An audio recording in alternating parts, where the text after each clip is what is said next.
أعوذ بالله من الشيطان الرجيم بسم الله الرحمن الرحيم الحمد لله رب العالمين والصلاة والسلام على أشرف الأنبياء والمرسلين وعلى آله وصحبه أجمعين سبحانك لا علم لنا إلا ما علمتنا إنك أنت العليم الحكيم ولا حول ولا قوة إلا بالله العلي العظيم Qala rabbi shrah li sadri wa yassir li amri wahlul 'uqdatam min lisani yafqahu qawli. Wa qala ta'ala fi kitabil aziz a'udzu billahi minasy syaithanir rajim bismillahirrahmanirrahim. Ya ayyuhalladzina amanu ta'inu bis sabri was shalah innallaha ma'as sabirin. Sadaqallahul azim. Yang saya hormati lagi saya kasih Al-Fadhil Ustaz Abdullah Din selaku pengacara pada pagi yang mulia ini, muslimin muslimat yang dirahmati Allah sekalian, Assalamualaikum warahmatullahi wabarakatuh.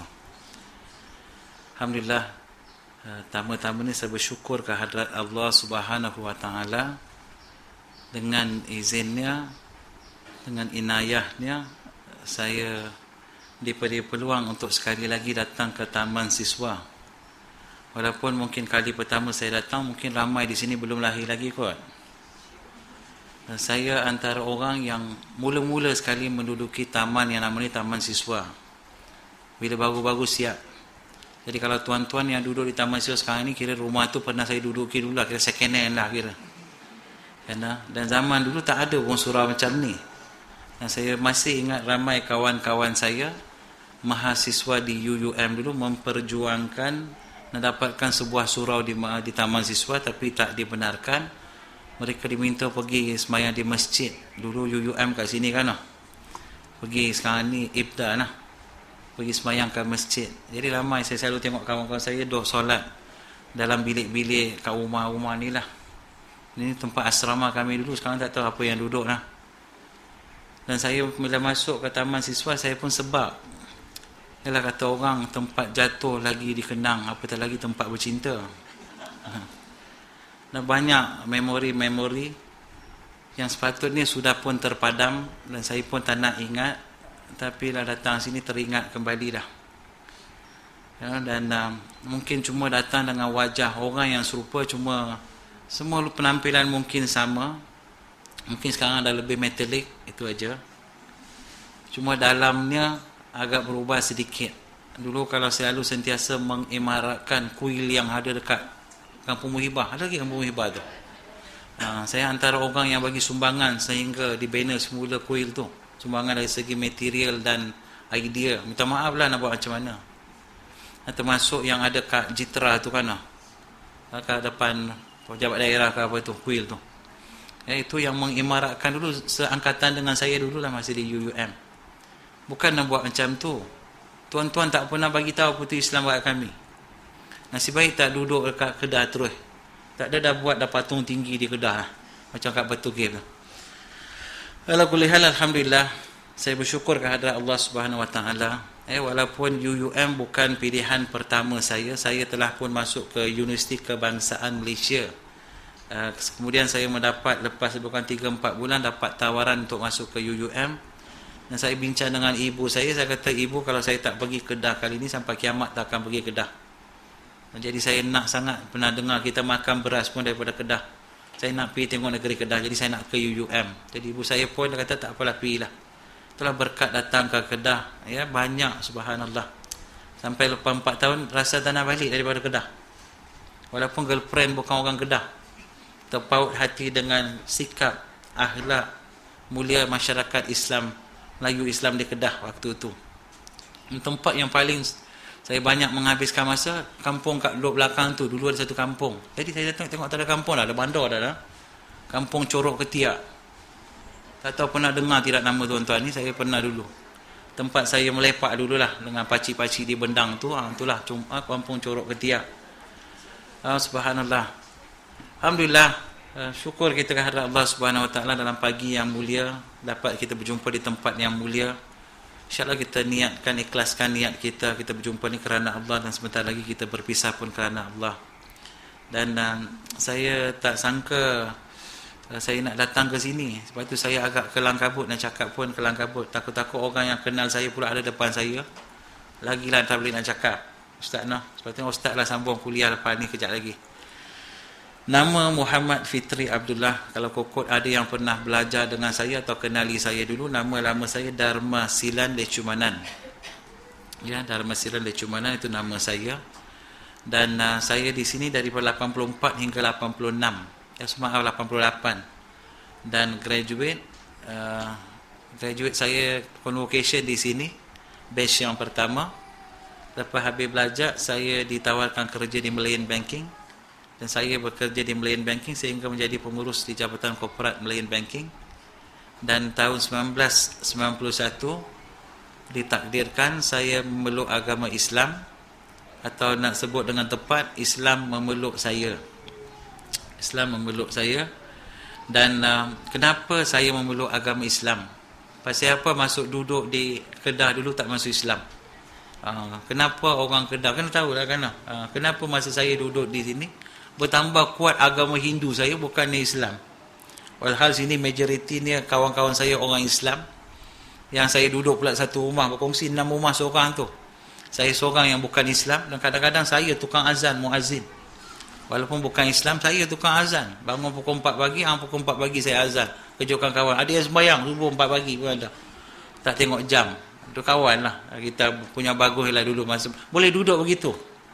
Dan buat begitu pun tak pernah kawan-kawan pun terdetik hati nak bagi tahu kenapa tidak kamu berjinak-jinak dengan Islam, belajar Islam atau masuk Islam. Dan saya pula ditakdirkan tahun kedua Allah Ta'ala hantarkan seorang muslimah yang begitu lawa, menarik cun, dan saya pula terjatuh hati, dan dia pun sama-sama terjatuh hati. Dan saya girlfriend makwa kata orang kampung saya lah.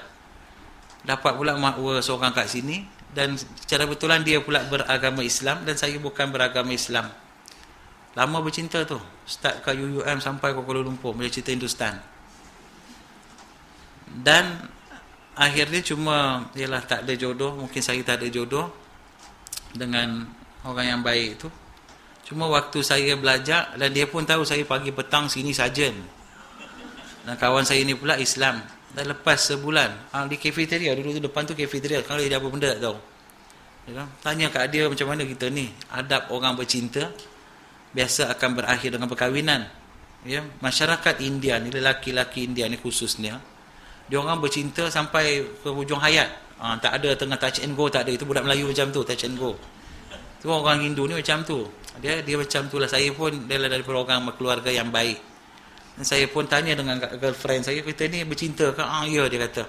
Saya pun rasa macam tu lah. Tapi macam mana you Islam, ini agama Hindu, apa nak jadi dengan kita? Girlfriend saya pun kata, you don't worry, nanti satu hari I keluar agama Islam, I kahwin lah dengan you, dia kata. Ni punya bagus girlfriend saya ni lah. Kerana Kongkong dia bagi tahu, you belajarlah Islam, jumpalah ustaz ke siapa-siapa sini, atau bagi buku-buku bahasa Islam ke apa. Nak juga saya berfikir tentang Islam. Langsung tak sebut sepatah tentang agama Islam. Tapi dia walaupun bersama dengan saya, alhamdulillah dia pun saya percaya selamat. Sebab saya vegetarian dulu. Makan hak sayur saja dulu. Jadi dia pun ikut saya makan hak sayur ajalah. Tak adalah kata benda-benda haram masuk. Itu tak adalah, insya-Allah. Ya, cuma itulah saya kadang-kadang duk terfikir, saya pula dapat Islam bila berpisah. Takdirkan berpisah dengan girlfriend pula. Sepatutnya jadi jadi kadang-kadang orang kawan-kawan saya masuk Islam. Bila tanya kenapa masuk Islam, mereka pun menyanyi, siapa bilang gadis Melayu tak menawan. Ada yang kena tawan, ada yang tertawan. Saya tak ada orang nak menawan. Dan alhamdulillah, dua sebab kenapa saya memeluk agama Islam. Pertama, komitmen saya dengan agama lama saya. Sebab agama lama saya agama Hindu. Kenapa agama Hindu? Ialah sebab saya lahir-lahir atau muka bumi celik-celik mata, ibu saya agama Hindu, ayah saya beragama Hindu. Jadi saya pun dibesarkan sebagai seorang penganut agama Hindu. Macam kita lah pagi ni. Kalau orang tanya kita kenapa kita agama Islam, mana tidak kita landing-landing atau muka bumi celik-celik mata, ibu ayah kita Islam, pagi ni kita agama Islam. Kok ditakdirkan auzubillah kita lahir celik-celik mata, kita lahir dekat kampung Muhibah. Ibu bapa kita agama Hindu. Adakah pagi ni kita semua nak pakai masuk agama Islam? Ya, kita hari ini syukur alhamdulillah. Ya, tak minta pun, tak apa pun, tiba-tiba alhamdulillah lahir-lahir, alhamdulillah kita ni syukur kita dah beragama Islam. Ya, kadang-kadang saya selalu dengar penceramah sebut, tuan-tuan kita perlu banyak bersyukur kerana kita beriman, kita ni Islam. Tapi orang tak faham macam mana nak bersyukur. Banding dengan seorang yang asalnya belum beragama Islam atau bukan beragama Islam, bila dia menganut agama Islam, dia tahu reti syukur ni. Sebab dia tahu kalau ditakdirkan mati dalam keadaan masih belum beragama Islam, dia tahu kesudahannya apa. Ya, tapi ya, bagi kita yang sudah Islam, kita tak nampak sangatlah. Allah tak nampak sangat. Sebab tu kadang-kadang kawan-kawan saya yang tanya, yang bukan Islam selalu tanya, Fitri, ini orang Islam semua mati masuk syurga kah? Saya selalu bagi tahu belum tentu lagi. Ya, sebab Nabi sebut man qala la ilaha illallah dakhala dakhala jannah. Ya, akhir-akhir dakhala jannah. Maklum siapa yang sebut la ilaha illallah, pegang dengan iman la ilaha illallah masa mati, ya, mereka yang masuk ke syurga Allah Subhanahu wa taala. Saya dilantik 3 buah kerajaan negeri di Selangor, Negeri Sembilan dan di wilayah Persatuan Kuala Lumpur. Untuk apa? Untuk membuat kaunseling ataupun runding cara ataupun penasihatan akidah kepada pemohon-pemohon yang hendak keluar agama Islam. Ya, semalam pun saya di Selangor, Jabatan Mufti Selangor, ada 4 orang pemohon. Seorang saudara baru masuk Islam, dia nak keluar balik. Seorang 3 lagi asal agama Islam. Dan 2 hari sebelum itu di wilayah Persatuan Kuala Lumpur 2 orang. Ya, seorang saudara baru, seorang asal Islam. Dan seminggu sebelum itu di Negeri Sembilan, Jabatan Mufti Negeri Sembilan, 6 orang. 6 asal agama Islam. Semua nak keluar Islam, masuk ke agama Hindu. Ya, mungkin berkat saya jadi ustaz agama Hindu dulu. Inilah mungkin kelebihannya sekarang. Ya, dan saya hanya ambil kes-kes orang yang nak masuk ke agama Hindu yang dirujuk kepada saya oleh mahkamah. Ya, untuk dikaunselingkan, untuk dibaik pulih dengan harapan supaya mereka kekal dalam agama Islam. Ini semua hak yang asalnya Islam. Lahir Islam, ibu Islam, ayah Islam, keluarga keturunan semua Islam, tapi hari ini mereka memohon. Itu mereka memohon di mahkamah. Bukan kata tunggu lulus mahkamah keluar Islam baru nak amal dengan agama Hindu. Dah sudah pun beramal dengan agama Hindu. Cuma nak merasmikan secara rasmi nak keluar Hindu, yang keluar daripada Islam, nak buang perkataan Islam kat MyKad. Di Malaysia ini contohlah, ya katalah Hari Taipusam, ada orang Melayu pergi ambil kawadi dekat ni Kampung Muhibah, kuil tu. Tiba-tiba lintas jalan bawa kawadi, berdabang kena langgar dengan lori, mati. Macam mana kita nak sebut? Dia mati Islam ke mati apa? Kita biar pada Allah Ta'ala tentukan. Tapi kalau orang macam tu mati, suruh saya kapangkan dia, mandikan dia, sembahyangkan dia, taubat saya takkan buat. Ya, lagi-lagi saya takkan hantar dia pergi kubur orang Islam. Tuan-tuan nak buat, tuan-tuan yang pasal. Tapi kalau ikut undang-undang Malaysia, seseorang itu dikatakan sebagai murtad hanya sahaja apabila mahkamah menjatuhkan hukuman sebagai murtad. Walaupun dia pergi ke gereja, ikut ajaran dalam gereja atau ikut agama Kristian, berkahwin dengan Kristian ke Hindu ke ikut Hindu, belum lagi murtad kalau ikut undang-undang Malaysia. Kecuali mahkamah jatuhkan hukum mengata si fulan telah keluar daripada Islam dan dia dijatuhkan hukuman sebagai murtad. Sebab tu kadang-kadang timbul polemik, orang kata mana ada ramai itu orang murtad di negara kita. Saya orang yang terlibat secara langsung dalam hal-hal begini, saya ada authority nak sebut ramai orang di Malaysia yang telah murtad dan sedang murtad, ya, dan sedang berusaha untuk keluar daripada agama Islam. Ini pengalaman saya sendiri. Ya, saya cakap ni bukan kes-kes yang rasmi melalui mahkamah, walhal banyak lagi kes-kes yang bukan tak rasmi, yang tak pergi ke mahkamah pun. Ya, ramai. Ya, amat menakutkanlah. Kalau kita tengok di UK, ya, saya di UK saya tengok, alhamdulillah di England, masya-Allah di London. Tahun lepas di London saja 1,200 orang Kristian Britain, ya, orang Mat Saleh masuk agama Islam di London saja. Ya, seluruh England lebih 5,000 orang masuk agama Islam tahun lepas. Di kampung kita macam mana raya ni hari ni? Lepas ni kita lagi maju ke hadapan. Kita negara Islam. Kita lebih lama Islam. Kita punya prasarana Islam yang canggih-canggih kita ada. Kenapa kita slow dalam bidang-bidang begini? Ya, ini kita kena muhasabahlah tuan-tuan. Saya begitulah. Dalam keadaan dulu beragama Hindu, begitu selesa, begitu yakin bahawa Hindu, agama lama saya, agama yang benar. Tuhan yang saya sembah, ramai Tuhan dulu. Semua Tuhan yang benar.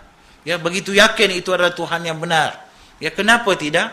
Sebab saya pergi ke sekolah pun saya diajarkan. Ya, pergi kecil-kecil pergi ke sekolah, kami diajarkan apa? Kepercayaan kepada Tuhan. Tapi tak bagi tahu Tuhan mana. Kawan-kawan bagi tahulah kepercayaan kepada Allah. Nak percaya, tak nak sudah. Dah, tak ada. Jadi saya pun percaya kepada Tuhan. Tuhan mana? Tuhan yang saya sembah selama tu dulu. Ya, macam anak saya pergi ke sekolah. Saya dah anak seorang. Darjah 3 tahun lepas. Muhammad Abdul Rahim. Cikgu panggil dia pergi depan. Baca rukun negara. Dia pun baca. Kepercayaan kepada Allah. Bukan, Tuhan. Kepercayaan kepada Allah. Tuhan. Kepercayaan kepada Allah. Tuhan lah. Kalau Tuhan, cikgu telefon bapa saya sekarang. Anak saya cabar cikgu. Kalau Tuhan, telefon bapa saya sekarang. Bapa saya cakap, kepercayaan hanya kepada Allah. Bukan kepada Tuhan. Sebab apa? Bila sebut Tuhan, dia ada alternatif dah. Ya, Tuhan mana satu? Kepercayaan hanya kepada Allah. Bolehkah kita dalam Islam percaya selain daripada Allah? Kalimah kita sebut la ilaha, la ilaha, nafi habis, tolak habis semua. Semua tidak ada Tuhan yang berhak disembah, buang habis semua. Illallah isbat, kita baru letak Allah. Buang semua habis, kita hanya letak Allah. Kita hanya beriman kepada Allah. Ya, no second thought about it. Tak ada nak kata kita akan berundinglah Tuhan-Tuhan lain boleh ke tak ada, tak ada. No perundingan bab akidah clear. La ilaha, tolak habis, buang habis. Kita Islam kena begitu. Ya, kita bab-bab lain kita boleh berkompromi, boleh bercerita dengan orang lain. Tapi bab akidah ini kita kena yakin. Macam saya zaman dululah. Saya ingat lagi. Saya duduk di rumah kat belakang tu. Tahun keempat. Sekali ada kawan saya datang, "You ni cakap macam orang Islam baik masuk Islam." Saya kata, "Pasal apa nak masuk Islam?" "Tuhan ada berapa?" Saya tanya kawan saya. "Islam." Dia tu Islam orang Johor. Dia kata, "Tuhan satu." Saya pun mengaku Tuhan memang satu. Saya ambil bantal tunjuk kat dia, "Ini apa?" Dia kata, "Ini bantal." Saya pun kata benda ni bantal. Kemudian saya tanya kat dia, "Kamu sembah siapa?" "Saya sembah Allah." "Siapa jadikan kamu?" "Allah." "Ya, tadi kamu kata Tuhan satu, namanya Allah." "Saya pun kata Tuhan tu satu, tapi kami Hindu ni panggil dengan nama lain. Jadi kami sembah Tuhan yang sama, nama aja lain-lain." Terus dia diam. Tengok dakwah, orang sebut dakwah lah kan. Yalah, dia berdakwah, saya pun berdakwah lah.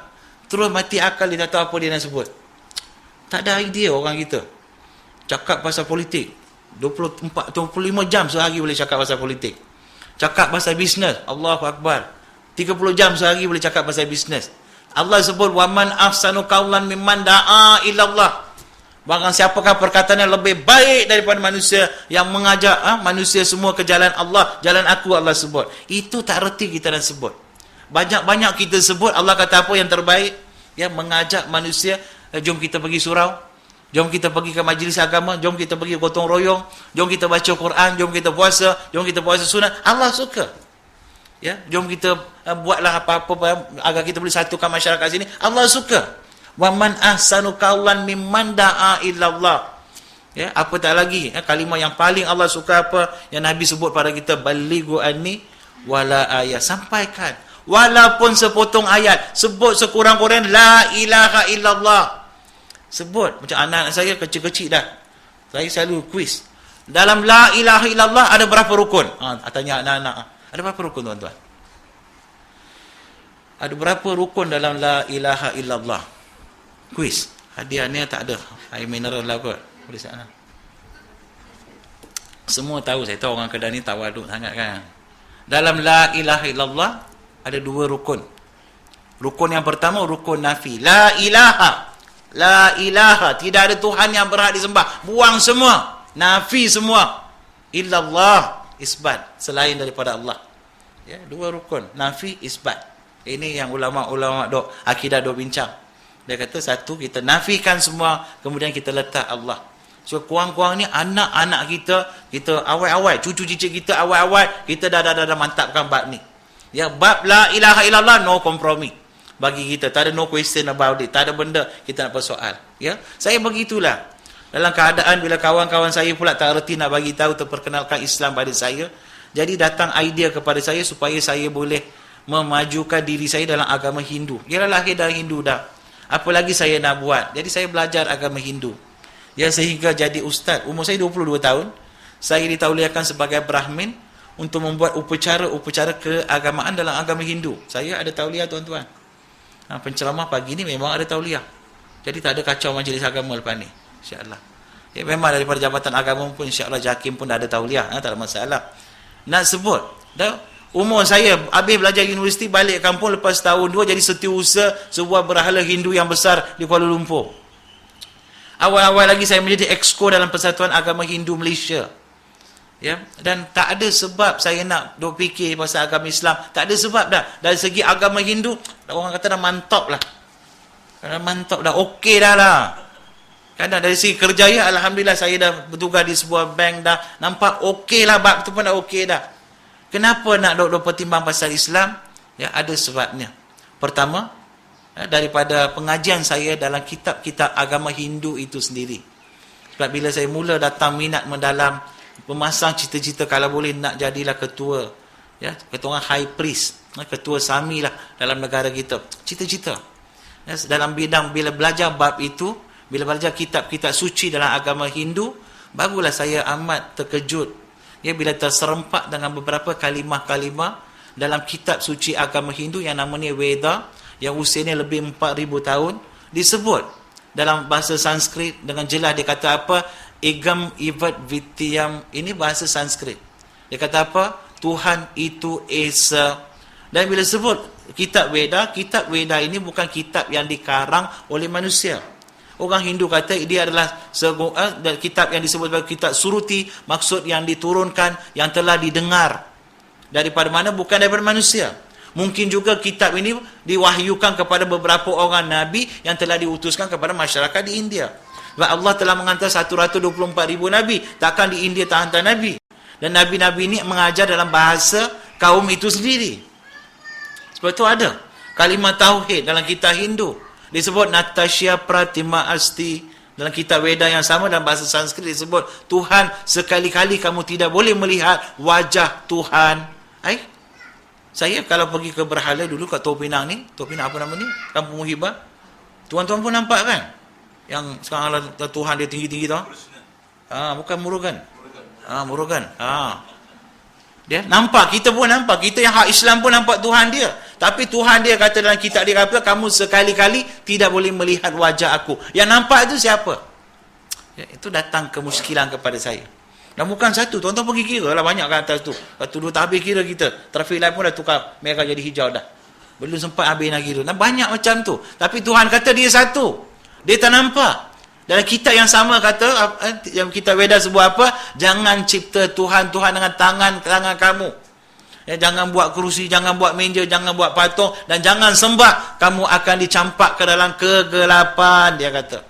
Ya, kegelapan apa? Neraka Jahanam. Kitab Hindu bagi warning begini. Jadi ini hak yang belajar mereka tahulah. Ya, di Malaysia, di Kedah ni hampir semua tak belajar kot agama Hindu. Mana ada Pafa Hindu? Jacob Hindu ada? Tak ada kan? Kalau ada mungkin bolehlah kita berhujah. Masyarakat Hindu hari ni, mereka ni, termasuk Hindu yang duduk di taman sebelah tu pun saya tahu. Ya, saya kadang-kadang bila bercakap zaman saya Hindu pun dia kata ini bukan ajaran Hindu, dia lawan saya balik. Dia kata tak apalah, kita dah tua moyang dah macam ni, kita hantam ikut sajalah, dia kata. Ya, saya ni ahli kitab Hindu. Ahli kitab daripada golongan Hindu. Mereka ni semua ikut tok moyang punya. Jahiliah Hindu. Jadi susah kita nak duk bincang. Sebab itulah akhirnya kadang-kadang bila kita cuba nak buat reformasi dalam agama Hindu, akhirnya saya dapat tahu memang payah untuk membawa kembali masyarakat Hindu kepada agama asal, agama Tauhid, untuk sembah Tuhan Yang Esa dalam agama Hindu. 8 tahun saya pergi belajar, pergi cari siapakah sebenarnya Tuhan Yang Esa dalam agama Hindu yang disebut dalam kitab-kitab agama Hindu. 8 tahun. Dengan harapan jumpa dengan Tuhan Yang Esa, sembah Tuhan Yang Esa, dan mati sebagai penganut Tuhan Yang Esa. 8 tahun. Tak jumpa. Dan semua kawan-kawan saya agama Islam pun tahu, saya ni ada masalah ketuhanan. Mereka pun tahu. Tapi tak ada seorang pun terbuka hati, Syekh, kenapa tidak kamu baca Quran ni, terjemahan ni? Kamu fikirlah kemudian. Lalu fikir sendirilah lepas tu. Tak ada pun. Semua tahu. Ya, saya daripada pergi begitu aktif di berhala, sampai ke satu peringkat bila di berhala, bila saya buat upacara sembahyang, dia sebut puja. Biasa puja ni kita akan ambil bunga, kita akan sebut mentera, nama-nama Tuhan, Asmaul Husna Tuhan Hindu lah. Ya, dia kadang-kadang 100 nama, 1000 nama, kita ambil, nak kuburaka syukur suka hati kita. Ambil satu bunga, satu nama. Kita letak dekat Tuhan. Om Vinayakaya nama, Om Viknarajaya nama. Tapi dalam hati dia sebut, kamu ni siapa Syekh? Ya? Dalam hati lah kan. Tuhan kata tak nampak, kamu nampak. Tuhan kata di Esa kamu ada bapa, kamu ada mak, kamu ada adik-beradik semua cukup-cukup lengkap, isteri pun ada. Ya, datang muskil. Datang tiba-tiba datang macam tu. Ya, mungkin bibit-bibit awal Allah nak bagi hidayah pun Allah alam. Ya, sampai ke satu peringkat saya tak boleh khusyuk. Tak boleh khusyuk. Pinjamlah perkataan khusyuk. Nak bagi berhala tak boleh khusyuk, tak boleh fokus. Saya tahu hak saya sembah tu bukan Tuhan, saya tahu. Saya tahu benda yang saya sembah tu bukan Tuhan, saya tahu. Tapi macam mana nak buat? Tak kenal Tuhan. Siapa dia Tuhan? La ilaha, hak yang ada, hak yang benar pun tak bagi tahu. Macam mana saya yang lahir dalam keluarga agama Hindu nak tahu inna dina indallahi Islam? Yang baca Quran bukan kami, tuan-tuan yang baca Al-Quran. Ya, dan Allah sebut Al-Quran bukan untuk orang Melayu, bukan hak eksklusif untuk hak Islam kita ni saja. Dah. Al-Quran Allah sebut hudal linnas. Ya, petunjuk bagi semua manusia. Ya, bukan hak kita sahaja. Tapi dulu kalau saya nak pegang Al-Quran di Taman Siswa ni, kawan saya punya melenting. Dah siap nak bersilat. Hei, kamu kafir, kamu tak boleh sentuh Al-Quran. Habis bagi tahu apa dalam Al-Quran. Tak punya zalim. Kan? Nak pegang, nak tengok apa benda. Dia takut kita pergi makan Quran ke apa, tak tahulah dulu. Dia sampai macam tu. Ya. Hudalin nas. Berapa ramai manusia yang mati hari ini tanpa kalimah la ilaha illallah, tak kenal apa itu Islam, walaupun duduk satu kampung, kadang-kadang satu rumah dengan orang agama Islam. Yes, berapa ramai. Ya, masalah kita ni lah. Ya, Nabi sebut, kalaulah Nabi kita pun macam tu. Kita baru ni sambut Maulud Nabi kan. Kita dengar kisah macam mana Nabi kena baling dengan batu di Taif. Bagaimana Nabi orang pernah pelekehkan nak bunuh Nabi, macam-macam. Kalau Nabi kata aku resign, macam kampung saya di Selangor ada seorang Nabi, Rasul Melayu, dia letak jawatan baru ni, Haji Kahar, dengar kan, dia resign. Bila jabatan agama nak tangkap, dia kata aku dah letak jawatan, dia kata daripada jawatan. Kalau Nabi resign lah dulu, Nabi kata aku tak tahan lah dengan orang Arab ni lah, aku musyrikin, aku tak tahan, aku nak resign. Mana kita duduk pagi ni, duduk di sini kan duduk kat berhala. Ya, faktor ni kita duduk fikirlah tuan-tuan, alhamdulillah Allah dah bagi nikmat Islam ni bukan hak kita eksklusif seorang, kita kongsi. Ya, sebab itu bila saya pergi bicara pasal di kampung saya lah, ya, kalau buat kuliah untuk muslimat ke apa ke, saya akan sebut kita ada peranan sangat besar. Bila sebut kita sebagai, kita diajarkan daripada awal, man qala la ilaha illallah fahuwa da'i. Bahkan siapa sebut la ilaha illallah, siapa-siapa ada kalimah la ilaha illallah fahuwa da'i, maka dia adalah seorang pendakwah.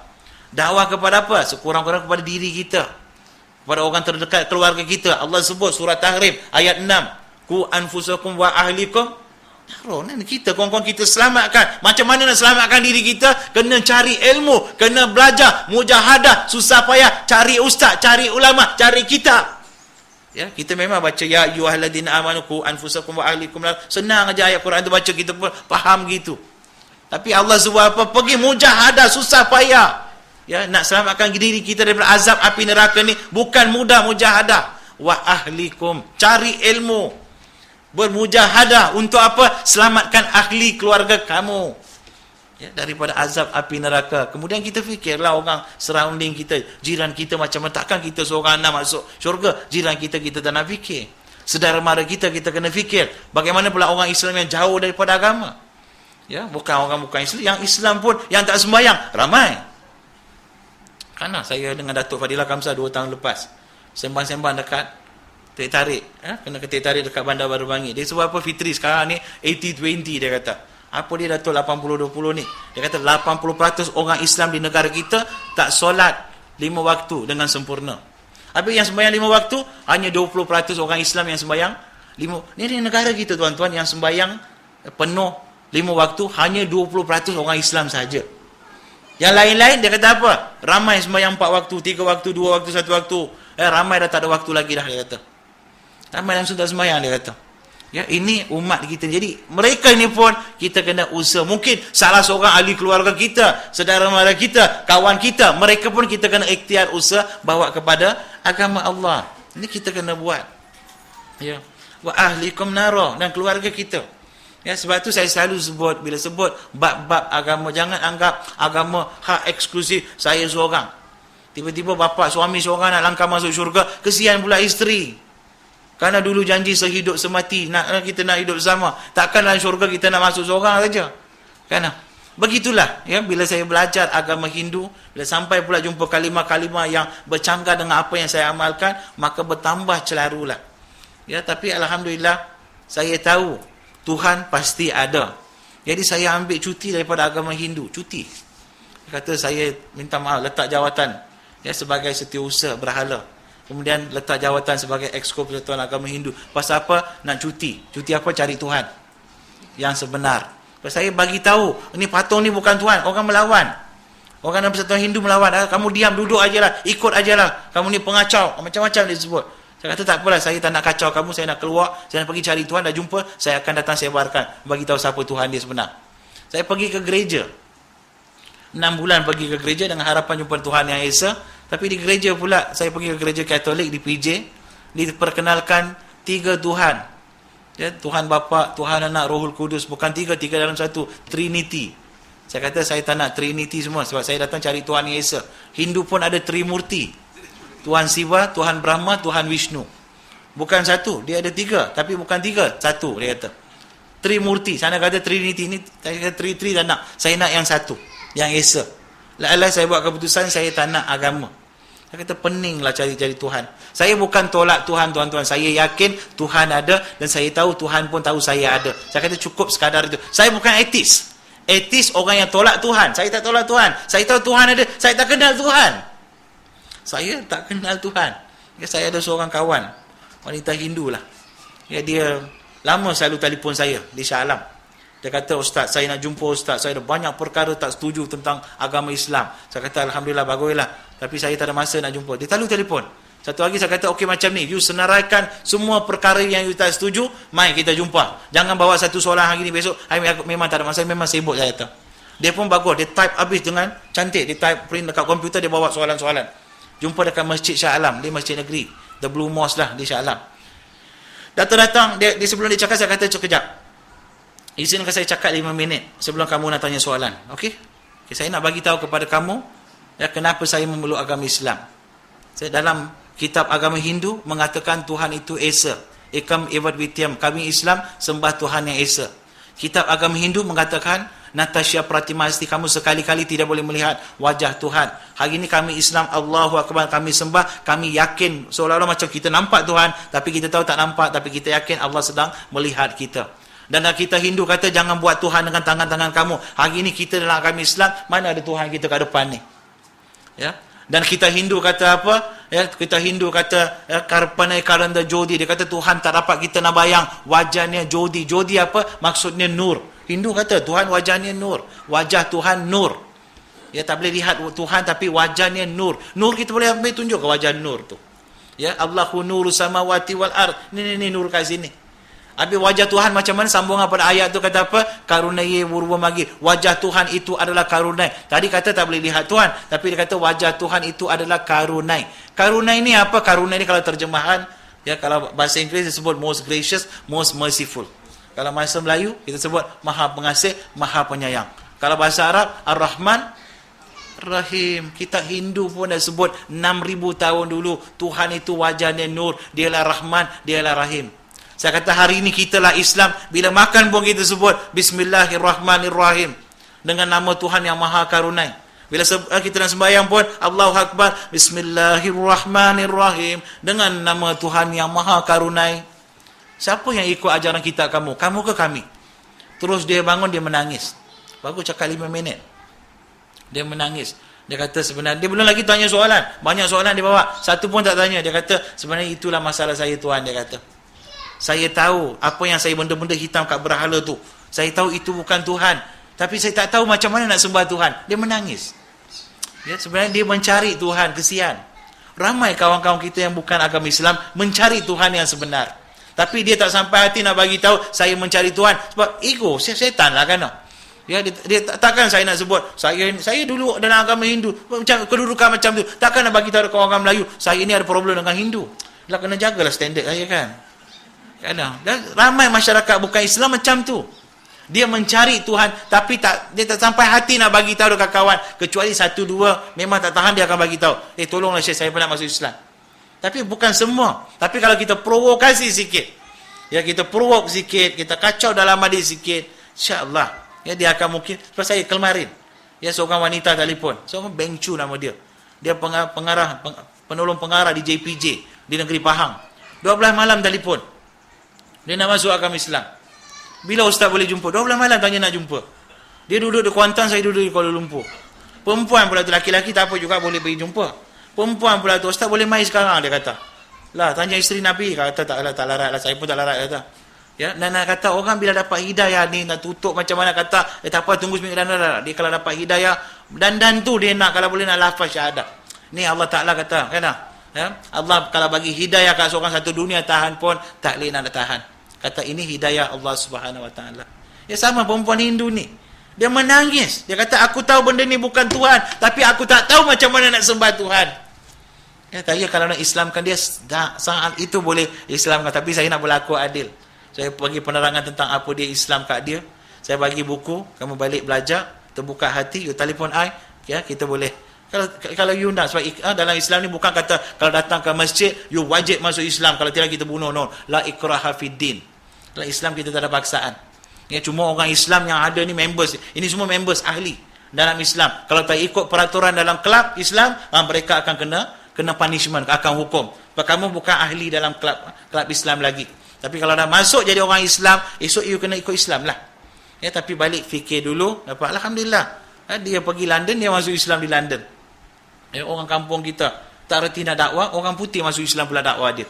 Malu kita dengan orang putih hari ni. You know? Dan begitulah, ya. Dan itu bab yang pertama sebab saya, ya, terjumpa dengan kalimah-kalimah tauhid dalam kitab-kitab agama Hindu. Yang sebab kedua yang juga mempercepatkan saya memeluk agama Islam, satu dakwah yang disampaikan oleh Profesor Datuk Dr. Harundin. Itu pun dalam TV. Satu malam Jumaat, ya, saya balik kerja sampai rumah, saya duduk bujang buka TV, 3-4 orang tu duduk pakai kopiah putih macam ni, duduk sembang-sembang pasal agama. Saya pun dengar lah, bukan pasal dengar minat apa yang cakap, dah remote rosak, tukar tali tukar, pedulilah tengok je lah apa dia sembang. Tiba-tiba waktu tu Ustaz Harundin sedang duk cakap, ya, saya masih ingat kata-kata dia kata apa, kalau niat kita baik, amalan kita baik, banyak kita sedekah, banyak buat jariah, banyak buat kebajikan, tapi kalau kita tak beriman, semua yang kita lakukan itu tidak dikira sebagai ibadah, dan Allah tidak akan terima semua amalan-amalan itu. Contohlah kalau ada seorang yang bukan Islam datang kat sini hari ni, pagi ni, dia kata saya tengok tuan-tuan kesian, peluh-peluh, saya pun panas ke depan ni, saya buat satu masjid sini, buat dengan aircon siap. Sampai hari kiamat aku bayar dekat TNB bill. Ni dia tiket, duit ambil cek. Dengan imam punya pun dia bayar gaji imam sampai ke hari kiamat. Orang bukan Islam.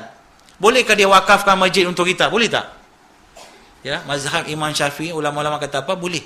Orang bukan Islam nak wakafkan masjid ke apa? Boleh, kita boleh ambil, tak ada masalah. Dunia dia dapatlah pangkat pingat, dapat. Akhirat tak tahulah, kuci tahu. Itu hanya Allah yang tahu.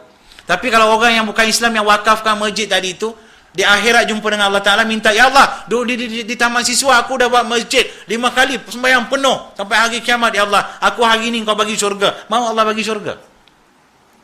Ya, Allah bagi syurga pada mereka yang beriman dan hanya menyembah Allah Subhanahu Wa Ta'ala saja. Ya, yang saya faham, betul macam tu saya faham. Soalan semua orang Melayu ni, semua amalan ni Tuhan terima, mati masuk syurga. Hak bukan Melayu, mati masuk neraka. Itu yang Ustaz Harun ni sebut, tapi dia sebut macam itulah. Itu yang saya faham pun. Ya, semua amalan orang Islam Tuhan terima. Semua amalan orang bukan Islam Tuhan tak terima. Mana boleh macam tu? Marah saya dengan Ustaz Harundin. Nasib baik di dalam TV. Mana boleh macam tu? Saya orang baik. Dululah kan. Orang baik. Takkan orang baik macam saya mati nak masuk neraka? Sebab tak puas hati. Kenapa macam tu? Kenapa tak orang yang bukan Islam masuk syurga, bukan yang Islam pula masuk neraka? Kenapa Tuhan ni? Kata Tuhan Maha Adil, buatlah semua orang Islam. Semua mati sekali masuk syurga. Tuan-tuan, hari ni relax lah. Sebab kita lahir-lahir dah Islam dah ni. Kan, kesian kawan-kawan kita ramai. Kawan-kawan kita ramai yang bukan Islam tu. Kesian mereka ni. Baik, akhlak mereka kadang-kadang lebih baik daripada orang Islam. Subhanallah. Kerana jasa mereka kadang-kadang lebih baik daripada orang Islam, lebih banyak daripada orang Islam. Tapi asbab mereka lahir dalam keluarga bukan Islam, masih belum Islam, bila mati apa kesudahan mereka? Contoh, kalaulah mantan Menteri Kerja Raya Datuk S. Sami Welu meninggal lah. Bolehkah kita kata memandangkan hari ni hari Jumaat kita buatlah tahlil sikit untuk Datuk Sami Welu? Bolehkah? Banyak jasa dia tuan-tuan. Hari ni datang ke Kedah tengok highway tu. Idea dia tu walaupun ada tol, tak apalah. Still saya boleh rancang. Okey 5 jam lagi insya-Allah sampai. Ni Lebuh Raya Darul Aman apa ni idea dia tu. Kerana banyak jasa dia pada kita, tapi apa yang kita boleh sumbangkan untuk dia bila dia tak ada? Satu apa benda pun tak boleh. Ya, tapi kalau kita seorang yang waras, banyak mempergunakan kelebihan banyak benda baik dia buat. Macam mana cara kita nak balas? Tak payah nak bagi dia pingat, pangkat. Kita pergi dakwah kepada dia. Datuk, cool, sebut la ilaha illallah tuflihun, berjayalah kamu. Kalau tidak rugilah kamu. Ya, laisa alaika hudahum, bukan kamu yang bagi hidayah kepada mereka. Allah sebut walakinnallaha yahdi may yasha. Kerja kita sebut kepada mereka. Tapi jangan takutkan mereka dengan Islam. Di negara kita hari ini ramai tak masuk Islam pasal apa? Orang Islam yang jahat, orang Islam yang Allah jadikan orang Islam jahat ini, mereka pergi menakut-nakutkan orang Islam. Kamu kalau masuk Islam kena potong. Bukan potong kepala lah. Dia sebut kena potong. Dia kata ayo, kena pancung kah? Ya. Yalah, tak apa. Kamu masuk Islam, besok lu kena sembahyang. Sekarang you relax, tak ada sembahyang, tak ada apa. Kalau masuk Islam tak boleh makan babi. Kalau masuk Islam tak boleh curi. Kalau masuk Islam tak boleh bohong. Seolah-olah Islam ni nak menyekat kebebasan mereka. Kita takutkan mereka. Ya, ini tak tahu tujuan pasal apa, Allah sajalah tahu. Ya, orang macam ni wajib, ya, orang zalim ni wajib kena jawab depan Allah Subhanahu Wa Taala. Kalau seorang yang nak masuk ke neraka tiba-tiba beritahu, "Ya Allah, aku dulu di negara Islam moden di dunia, iaitu di Malaysia. Duduk berjiran dengan kawan saya Islam. Dia yang bagi tahu saya jangan masuk Islam, ya Allah. Hari ni kau nak humbang aku neraka jahanam, tolong bawa dia, hantar dia sama dengan aku. Sebab aku tak ada kawan dalam neraka, ya Allah." Padan muka. Ya, kita doakan biar orang macam itu pun masuk neraka. Ya, sebab itu kita ajak manusia kepada syurga Allah Subhanahu Wa Taala. Ini kerja Nabi buat. Kerja Nabi buat. Hari ni Allahu Akbar. Macam itulah malam tu bila dengar Ustaz Harundin cerita, memang tak puas hati. Marah dengan Ustaz Harundin, marah dengan Allah Taala. Apa Tuhan ni? Tuhan Maha Adil. Mana adil Tuhan? Ya, Tuhan buatlah semua orang kafir, mati semua masuk neraka, baru namanya adil. Gaduh dengan Tuhan. Memberontak jiwa malam tu. Tapi alhamdulillah, balik esok pergi kerja lupalah.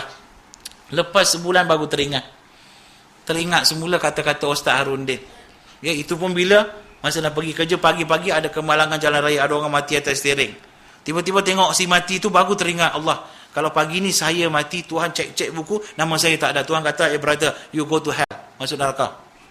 Datang perasaan takut. Tak takut, tiba-tiba takut. Dalam hujan, sejuk, aircon pula sejuk, sempat lagi berpeluh dalam kereta. Lepas tu pergi kerja lupa. Lepas sebulan lagi sedang main golf dekat Temple Park, dekat Selangor. Tiba-tiba dengar jauh dengan bunyi guru Jauh dengan bunyi guru. Sehari sebelum tu baca surah khabar, ada seorang Cina di Johor Bahru mati di panah petis masa main golf. Saya dah teringat kokok hari ni saya pula mati sih. Sila-sila hari ni saya pula mati. Tiba-tiba Tuhan tengok dalam buku, tengok tak ada nama. Tuhan kata apa? Hampir masuk neraka. Pasal nama tak ada dalam ni. Kamu bukan Islam. Datang perasaan takut. Kalau betul lah Ustaz Harundin sebut itu betul-betul jadi, apa nak jadi dengan saya? Jadi datangkan perasaan takut dari sebulan ke sebulan, sampai ke peringkat tiap-tiap minggu tu teringat. Terngiang-ngiang kata-kata dia. Sampai ke peringkat setiap hari dok teringat kata-kata dia. Sampai ke peringkat setiap waktu dok teringat. Sampai saya nak buat kerja pun dah tak boleh dah. Kerja pun tak boleh. Ya, dan saya pernah pergi ke Perkim. Ya, pernah pergi, saya nampak seolah-olah macam ada petanda Tuhan nak saya masuk Islam kot. Saya pernah pergi ke Perkim. Saya bagi tahu dekat setiausaha saya dekat pejabat, I'm going back early, saya nak balik awal. Saya turun dekat Maybank dekat Bulu Raya, naik taksi pergi ke Perkim Jalan Ipoh, lebih kurang setengah jam. Sampai lambat sikit, orang pun nak tutup pejabat. Masuk jalannya, nak apa? Ni orang ni saya pakai tie apa semua pergi. Nak apa? Dengar saya minta derma ke apa? Kata saya nak masuk Islam. Dia tengok jam. Dia tengok belakang lagi jam pukul apa. Nak masuk waktu dah apa dah. Dia nak balik. Yalah orang nak balik, kita pula pergi kacau. Saya pun ialah waktu nak balik orang datang memang kita pun boring lah kan. Memang biasa kerja macam tu lah. Dia tengok jam lagi sekali, tengok muka saya. Ada bawa gambar 4 keping. 2 orang saksi. Saya kata gambar tak ada, saksi pun tak ada. Habis macam mana? Dia tanya, saya manalah tahu benda-benda ni kan. Saya kata, saya pun dah fikir-fikir, tengok muka dia pun garang sikit. Kata, tak apalah, saya balik dululah.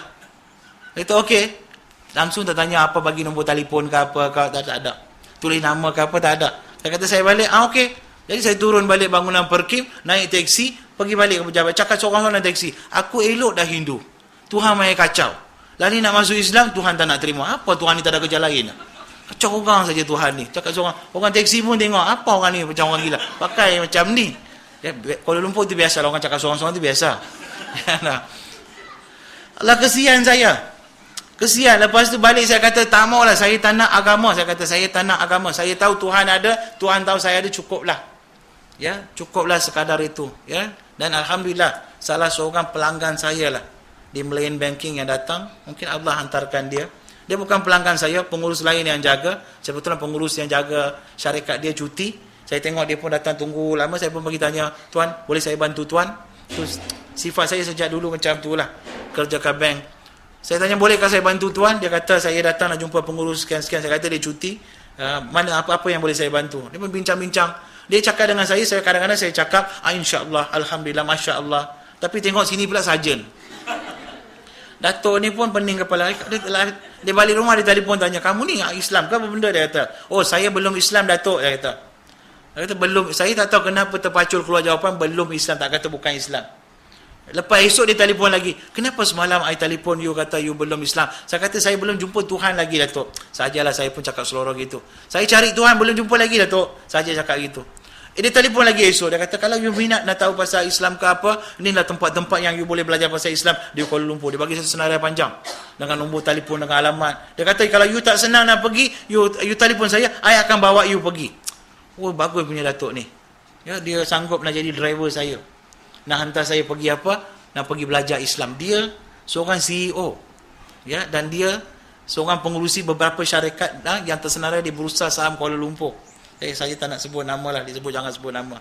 Ya, dan dia ada 4 orang driver, ada 4 orang pemandu. Dan dia sanggup jadi pemandu saya pula tu. Pasal pasal apa? Pasal agama Allah ni. Ini nama dia dakwah, tuan-tuan. Tak sebut aku ni Datuk, aku hantar driver, you angkat you. Tak sebut gitu pun.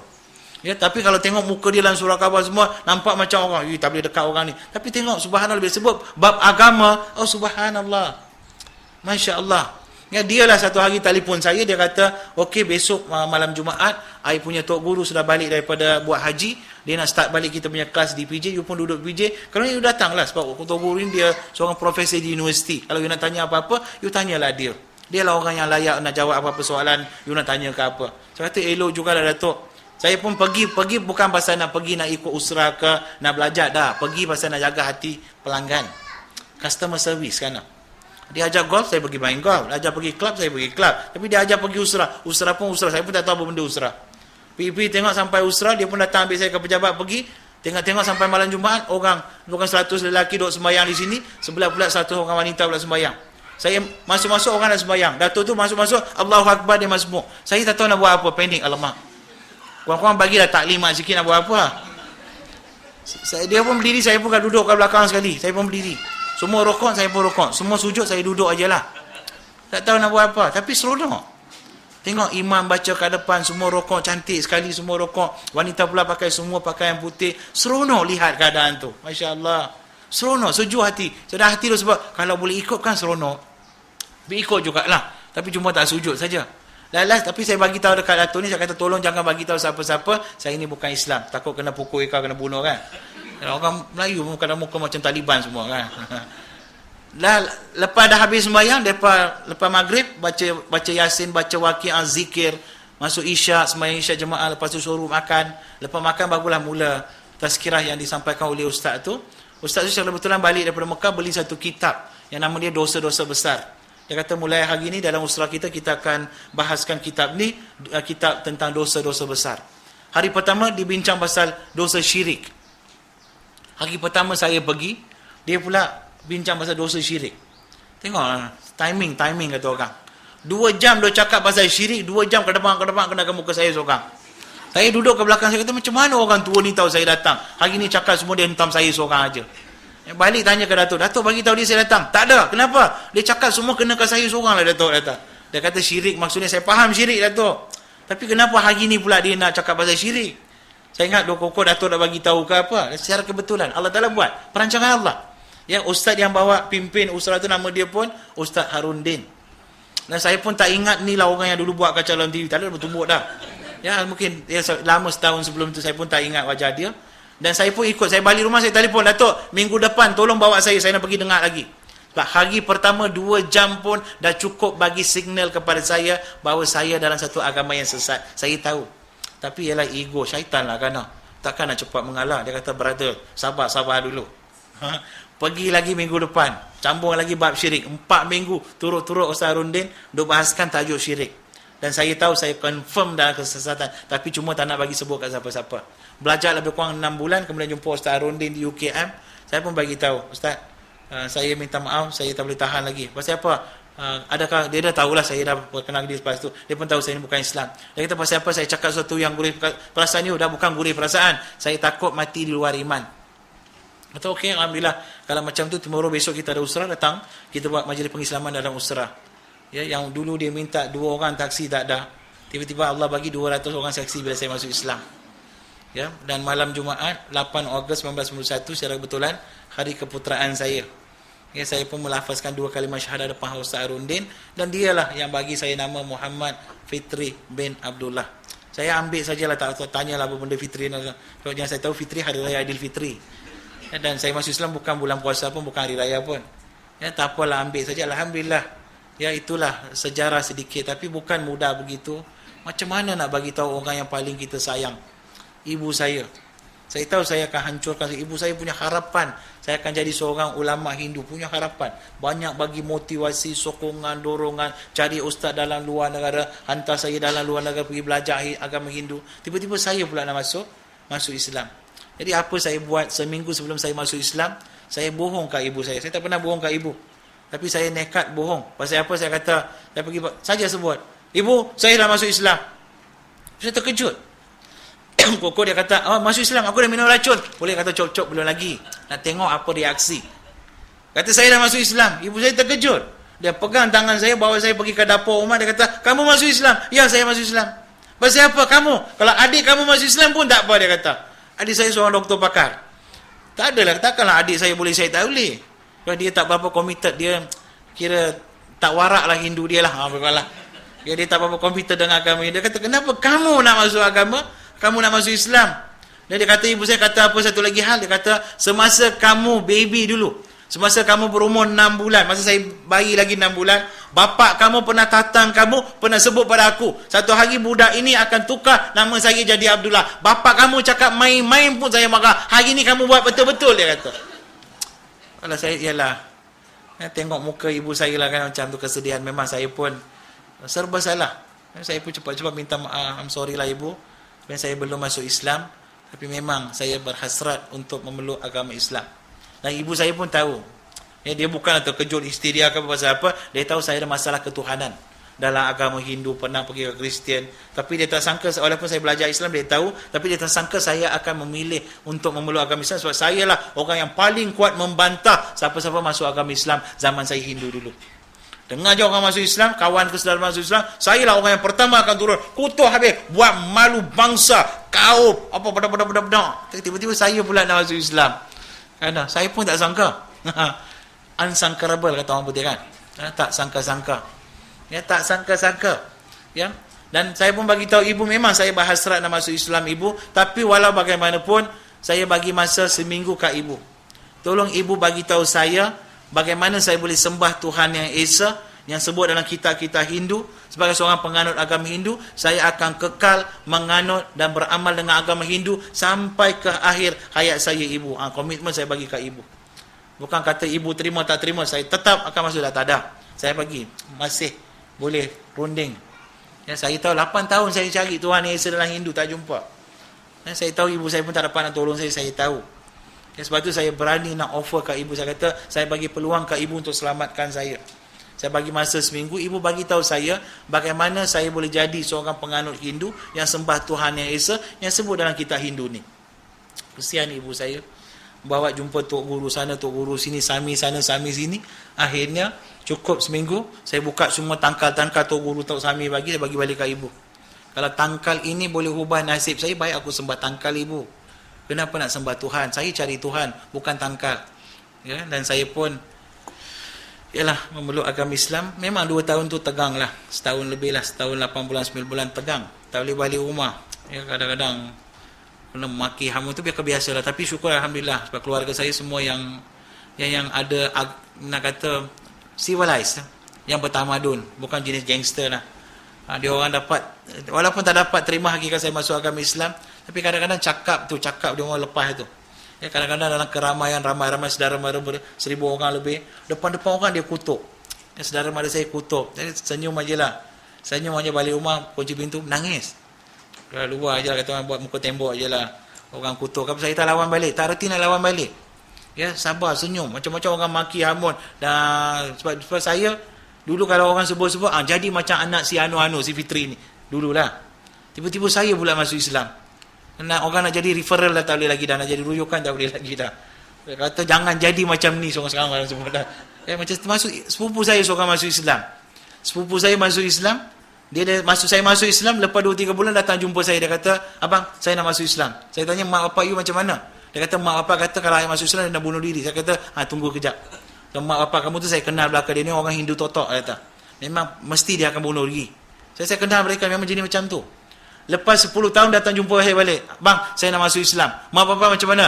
Peduli dia lah, dia nak kata dia nak bunuh diri, biar matilah dia kata. Dia cakap macam tu, bila dia nak mati, dia punya pasal biar dia mati lah bang, dia kata. Dia pun dah tua, buat apa lagi, menyemak je dia kata. Dia kata okey lah kalau you dah pendirian macam tu, alhamdulillah pergi Islamkan dia di Jabatan Agama Islam Selangor, di Shah Alam. Dan keluarga tahu. Dan seminggu sebelum dia masuk Islam, makcik saya jemput saya pergi rumah. Saya pergi. Sebelum tu hubungan saya dengan pakcik-makcik sangat baik. Pakcik-makcik saya jemput saya, bagi saya cek RM50,000. Saya pun kata, "Pasal apa? Hadiah kahwin kah? Dulu tak bagi kah?" Dia kata, "Dah, bukan masa tu." Dia kata, "Sepupu kamu nak masuk Islam. Tolong bagi tahu dekat adik kamu jangan masuk Islam. Upah RM50,000. Pagi ni ceramah RM50 kan? Ni upah nak bagi orang jangan masuk Islam seorang seekor ni RM50,000. Cek saya simpan lagi. Tak boleh pakai lagi lah, dah expired kan." Ya. RM50,000. Pasal saya, yalah macam mana saya nak buat? Takkan saya nak kata saya berjanji saya akan tunaikan hasrat pakcik, tak boleh buat lagu tu. Serba salah. Saya pun bagi tanya dekat pakcik, Tuhan ada berapa? Tuhan satulah. Saya kata macam ni lah pakcik. Kalau Tuhan yang pakcik percaya, makcik percaya, dah takdirkan anak pakcik nak masuk Islam, tak boleh buat apa. Saya cakap Allah. Saya kata kalau Tuhan yang pakcik, makcik percaya, dah takdirkan anak pakcik itu, anak makcik ni nak masuk Islam, kita tak boleh buat apa. Tapi kalau Tuhan yang pakcik, makcik percaya, takdirkan anak pakcik, makcik tak masuk Islam, dia takkan masuk Islam. Saya pun kena berpolitik sikit lagu ni lah.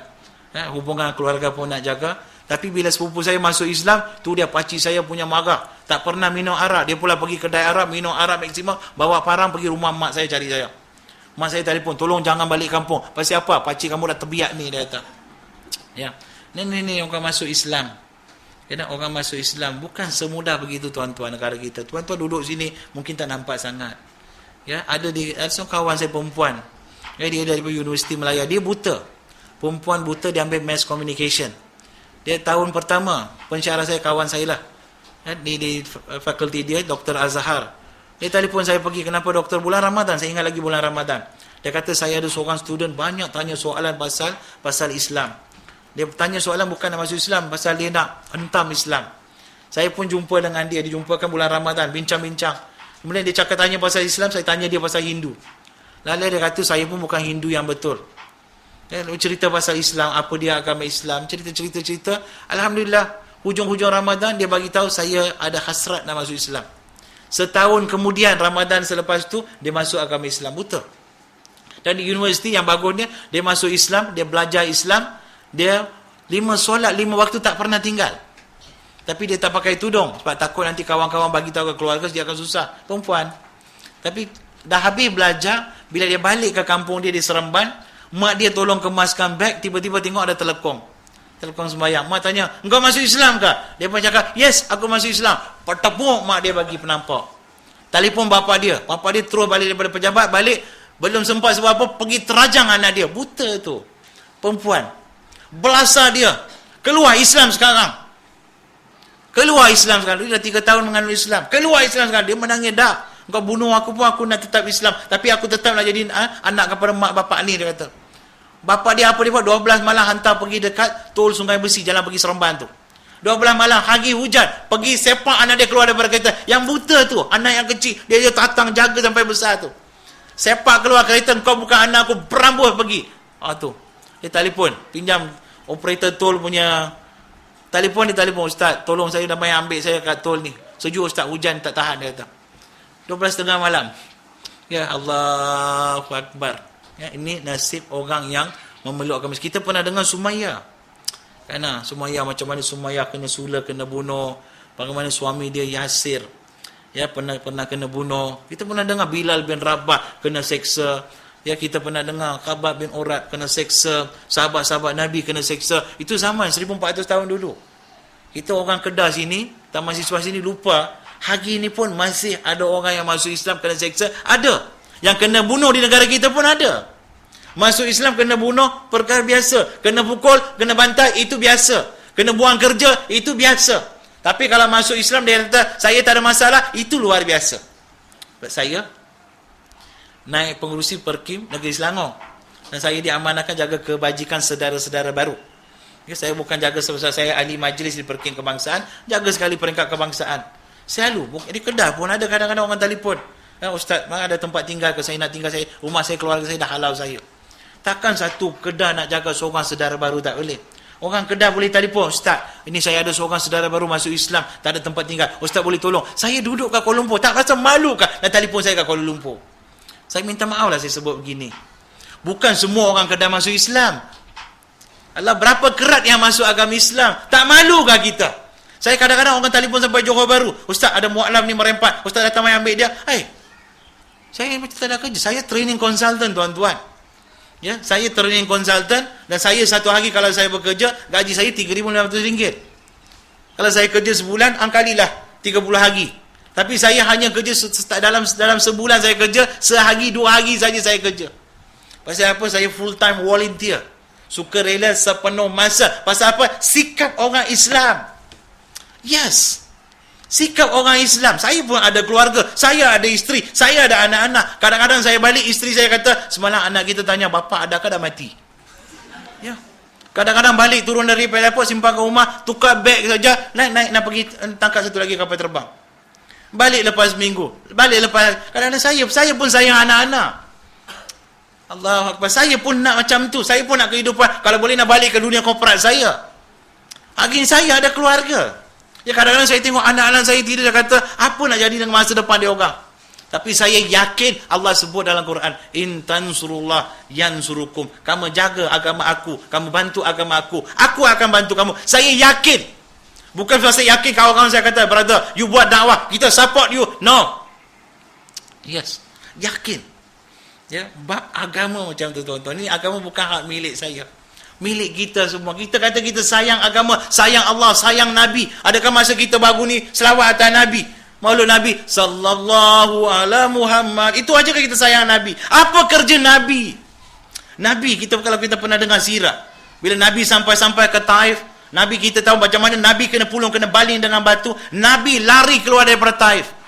Ya, bila Nabi sampai ke Madinah, orang Madinah tanya, ya Rasulullah, kamu pernah pergi ke Taif, kena baling dengan batu. Ke mana kamu pergi Rasulullah? Apa Nabi jawab? Memang aku kena baling batu, pakaian aku basah dengan darah aku. Aku tak tahu ke mana aku lari, sejauh mana aku lari, selaju mana aku lari, kata Nabi.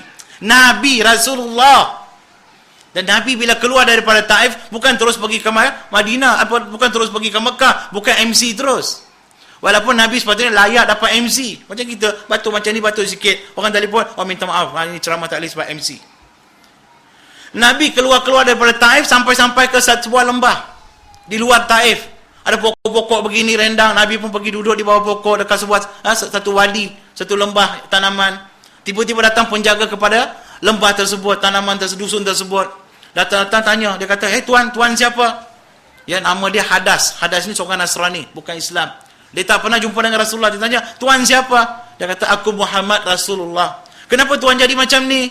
Aku datang nak ajak orang Taif mengesahkan Allah dan terima aku sebagai Rasul Allah. Tapi inilah mereka buat kepada aku. Nah, Hadas yang bukan Islam, yang Nasrani ini pun dia terkesan. Dia kata, ini muka wajah orang ni baik. Dia bukan orang jahat. Kesian tuan. Tuan tunggu sekejap tuan, ni saya datang. Dia pun balik masuk dalam kebun dia, Hadas pergi ambil buah-buah anggur, dia perah, dia buat jus, dia perah-perah, dia letak dalam satu cawan, dia tambah akidah dekat Rasulullah. Hadas yang Nasrani. Nabi pun bismillah minum, habis dah minum dah jus anggur yang Hadas buatkan, Nabi pun kata, syukran, terima kasih banyak, jazakallah. Jazakallah, dia kata, terima kasih banyak, semoga Allah rahmati kamu. Kemudian apa kata Hadas? Wahai kamu Muhammad, sudahkah kamu rasa gembira dengan apa yang aku lakukan? Apa maksud dia? Ya, dia pergi ambil buah anggur, dia perah, dia bubur dalam cawan, dia datang bagi dekat Nabi, Nabi minum. Sudahkah dia cukup untuk menghiburkan jiwa hati Nabi yang sedang bersedih? Nabi jawab apa? Bahkan Hadas, aku akan lebih gembira sekiranya kamu mengucap La ilaha illallah Muhammad Rasulullah. Ini Nabi. Nabi sepatutnya kata, Hadas, hari ini aku MC, biar aku minum. Ya, Nabi tak pernah ambil MC. Ya, ini agama macam tu. Jangan bau batuk sikit-sikit. Rasanya hari ini tak pergi kuliah kot. Rasa macam saya dulu kerja di bank, masa saya jadi manager. Orang telefon, bos, saya minggu depan mungkin MC lah bos. Minggu depan nak MC, hari ini dah telefon dah. Dia punya bagus dia. Ya, dah boleh macam tu. Macam manalah agama nak maju? Ya, macam mana agama kita nak maju? Sebab tu agama ini ke depan dengan pengorbanan. Ya, pengorbanan tuan-tuan. Biar susah dahulu. Kadang-kadang isteri saya pun, kadang-kadang saya balik rumah letih, baru nak tidur, Allahu Akbar, Allahu Akbar, dengar azan, buat pura-pura tak dengar. Isteri pun kejut, yang, dah azan dah. I dah buka gate keluar, you pergi sembahyang. Dah buka gate siap. Letih lah darling. Kalau you letih, I pun letih yang. Apa kita rehat kat gubuk, you sembahyang dulu pergi. Tu. Kalau kena macam tu, susah dahulu. Sebab orang Melayu kan sebut, susah dahulu, senang kemudian. Susah. Saya selalu bincang dengan kadang anak-anak, saya bagi tahu anak-anak saya, bukan senang pagi-pagi kita nak turun daripada katil, alhamdulillahilladzi ahyana, nak baca doa, nak pergi ke bilik air, nak ambil wuduk, nak sembahyang 2 rakaat, nak buka gate, pakai baju, ya, nak start kereta, nak undur kereta, nak pergi masjid balik. Mudah ke? Payah waktu subuh. Susah nak buat. Tapi dalam susah itulah Allah letakkan banyak balasan yang sangat tinggi, pulangan yang sangat tinggi. Kalau kita mengetahuinya. Kan? Susah dahulu, senang kemudian. Orang Melayu sebut senang. Ya, ini orang Melayu dulu sebut. Sudah terhantuk, baru tengadah. Sudah terhantuk ke mana? Dalam kubur kita. Tiba-tiba tengok, kat mana aku ni tanah? Apa ni tanah? Duduk kat mana? Liang lahat. Allahu Akbar, Allahu Akbar. Dengar isteri cakap-cakap, nasib baik bapa engkau mati cepat. Suami pula isteri pula mati. Yalah, suami selalu janji sehidup semati, I love you sayang. Jangan percaya perempuan. Suami lagi teruk, belum lagi hantar isteri pergi kat kubur, dah terbayang lah, siapa aku nak kahwin lepas ni? Suami. Kena pula suami macam tu. Suami duduk atas, duduk tinggalkan kita. Dengar tapak kaki suami tinggalkan kita. Kita dengar dalam kubur. Dengar. Orang tinggalkan kita, kita dengar, kita jerit, tolong bang, jangan pergi, sayang jangan pergi, anakku jangan pergi. Kita jerit, kita dengar. Dia sebut ke atas, kita dengar. Mereka tak dengar. Kalau dengar, tak ada orang pergi kubur. Sudah terhantuk. Kan pagi tadi kita dengar imam baca sajadah. Rabbana abasarna wa sami'na. Ya Allah, hari ini aku dah nampak. Kenapa? Dah masuk dalam kubur, ditunjuk malaikat. Dia buka pintu sebelah kanan. Tengok tu syurga. Ui, seronok ni malaikat. Tunggu. Kalau kamu layak, kamu pergi sana. Dia buka pintu sebelah kiri. Tu neraka. Ui, Masya Allah, takutnya. Kalau kamu layak, kamu pun akan pergi sana. Ya, tapi duduk sebentar kat sini. Rabbana abasarna. Aku hari ni dah nampak, ya Allah. Wa sami'na. Aku dah dengar. Orang-orang kubur-kubur sebelah. Terpekik terlolong. Dulu sebut ada seksa kubur. Kita tak percaya. Ya, tak percaya. Ya Allah, bagi motivasi. Macam mana kita nak duduk senang dalam kubur? Ada. Islam cukup lengkap. Cukup dah Islam. Saya selalu orang jumpa orang yang nak keluar Islam ni, saya kata, kita datang daripada mana? Lani duduk di mana? Duduk di taman siswa atas kerusi. Di mana? Di Bandar Darul Aman. Di mana? Di negeri Kedah, di Malaysia, di Asia, di dunia. Sebelum tu kita ada kat mana? Dalam perut ibu kita. Dari mana kita datang, ibu bapa kita berjumpalah, kita jadi macam ni. Lepas 4 bulan mak kita, ibu kita mengandung kita, baru ditiupkan roh. Dari mana datang roh? Alam roh. Apa semua roh? Adakah roh orang Islam? Semua roh daripada alam roh. Di alam roh Allah tanya kita, alastu bi rabbikum, siapa Rabb kamu? Qalu bala syahidnya, semua roh kata apa? Ya Allah, engkau lah Tuhan kami. Sebab tu orang bukan Islam, walaupun dia sembah macam-macam, tanya Tuhan ada berapa, dia kata satu. Pasal apa? Itu kontrak sosial dia dalam alam roh. Ya. Dan habis masuk dalam dunia, mesti dia akan exit, dia akan keluar. Macam masuk tol lebuh raya, masuk kita akan keluar. Bila kita keluar, kullu nafsin dha'iqatil maut. Setiap yang bernyawa akan pasti berjumpa dengan maut. Kita akan keluar daripada dunia. Yang keluar bukan jasad kita, roh kita. Ini saya bagi tahu nak orang yang nak keluar Islam. Pergi mana? Alam barzah. Kalau okey tempat sini untuk you, okey lah sana. Kalau sini KO, kamu pun KO lah di alam barzah. Sementara nak menantikan kiamat datang. Lepas itu dibangkitkan hari hisab, yaumul mahsyar. Kemudian two way brother, one way to syurga, satu lagi way to hell, pergi ke neraka. Ya, kalau kamu nak minta keluar Islam ini, nak kufur, tempat kamu Allah sebut dalam Quran, kekal dalam neraka. Panas macam ni pun berpeluh, tak tahan. Bayangkan neraka 70 kali lebih panas daripada panas-panas dalam dunia ni. Tahan ke kamu? Ini nak bagi tahu, nak bagi faham. Ustaz, semua orang Islam pun masuk syurga. Dah. Ada juga ramai masuk neraka. Sebab mereka masih beriman kepada Allah. Kena basuh, kena cuci habis dosa apa. Allah sekali dia bagi berehat dalam syurga selama-lamanya. Ini beriman kepada Allah. Nak bagi faham. Kita Islam cantik. Allah dah sebut dari mana kita datang, di mana kita berada, ke mana kita nak pergi, apa bekal yang perlu kita bawa sepanjang perjalanan. Dah cantik.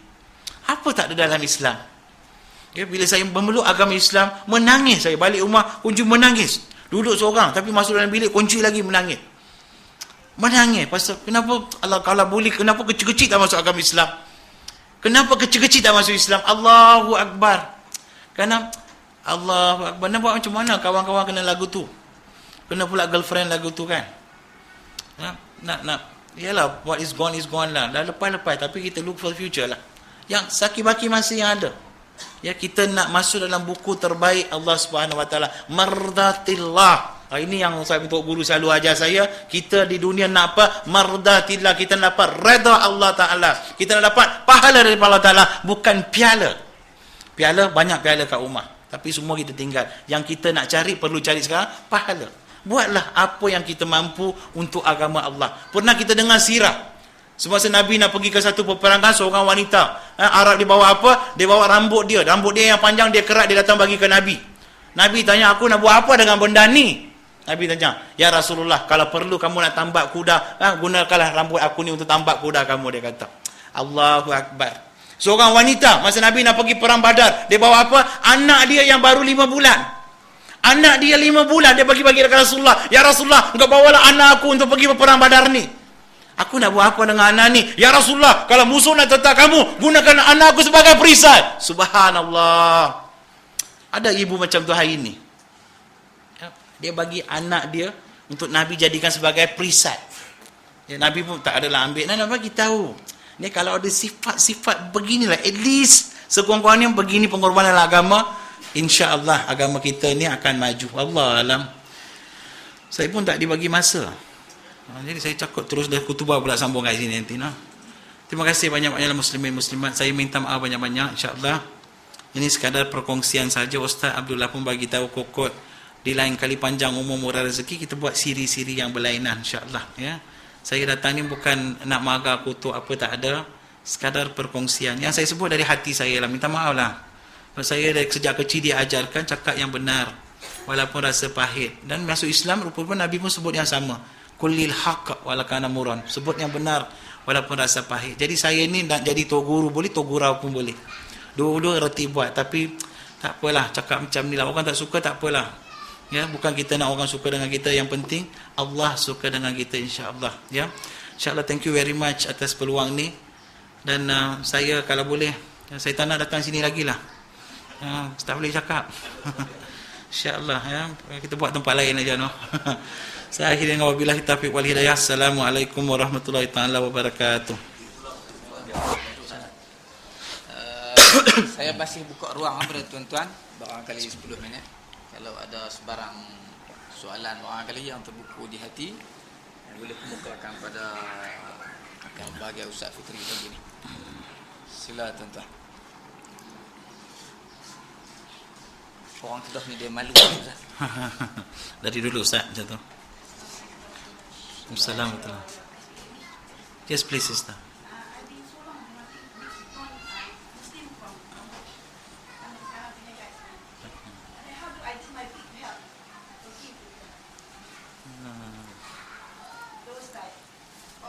Right. Alhamdulillah. Okay.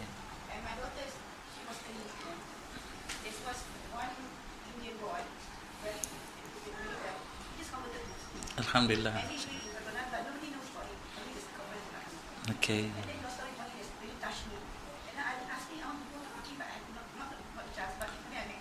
Okay. Alright, Alhamdulillah. Alhamdulillah. Thank you very much, sister. First and foremost, you understand bahasa Malaysia, sister, ya? I can speak Malay, ya? For the benefit of the rest, insyaAllah. Thank you very much. Alhamdulillah. Bagaimana kita boleh buat, apa yang boleh kita buat untuk membantu sekurang-kurangnya saudara baru? Ya, tak semestinya dengan perkim, dengan mana pun boleh. Macam saya, memeluk agama Islam, hari esok saya pergi ke Islamic Outreach ABIM. Ya, saya mendapat pendedahan tentang dakwah di ABIM, Outreach ABIM. 6 tahun saya masuk ke kampung orang asli. Masuk Islam nak pergi belajar, dia pula jadikan saya volunteer. Jadi pendakwa dulu baru belajar kemudian. Itu yang kahwin pun lambat 6 tahun kemudian. Dan apa yang kita boleh buat, contoh kalau di Kedah memang kita ada perkim, Jalan Langgak. Jalan Langgak kita ada pejabat perkim. Boleh jadi ahli, mungkin di Kubang Palsu ni pun mungkin ada cawangan perkim. Ya, you can become a member. Dan tak semestinya kita jadi ahli. Yes. Ya, ajar saya. Lorong Seri lah. Yang ada item apa tu lah. Okay, yes. Saya boleh jumpa lah dengan Haji apalah kawan saya, Haji Salim. Dia setiausaha perkim Kedah, ya. InsyaAllah.